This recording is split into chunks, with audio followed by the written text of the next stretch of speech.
भोपळा कट करून घेतलेला आहे। त्यासाठी लागणारे साहित्य: टमाटर कट करून घेतलेला आहे, कांदा कट करून घेतलेला आहे, हिरवी मिरची आहे मोठं मोठं ठेचून घेतलेलं आहे, कोथिंबीर आहे कट करून घेतलेली, कढीपत्ता आहे, ही शेंगदाण्याची चटणी आहे। गॅसवरती कढई ठेवलेली आहे, त्यावर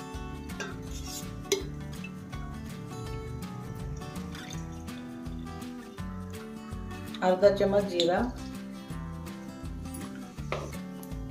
कांदा टाकत आहे कट केलेला,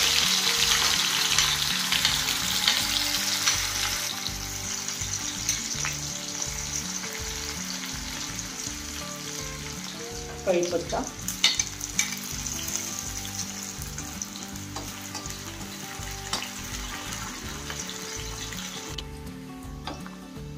तर त्यामध्ये ठेचा टाकायचा आहे,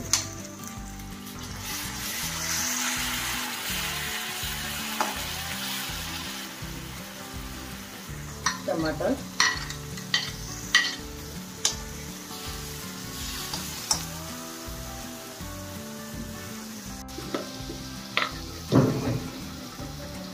आधा चम्मच नमक, आधा चम्मच हळद,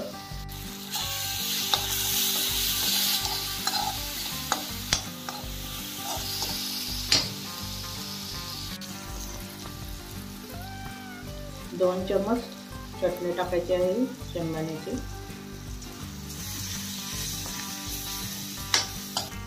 कट केलेला आहे भोपळा आहे ते टाकून घ्यायचा आहे,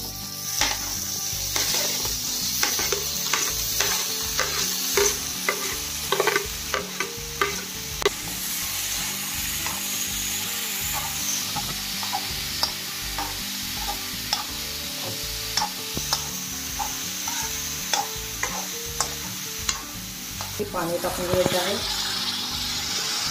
अर्धा ग्लास। 5 ते 7 मिनिट ह्याला छानसे शिजवून घ्यायचं आहे। आता भाजी आपली रेडी आहे, त्यामध्ये आता कोथिंबीर टाकून घेत आहे।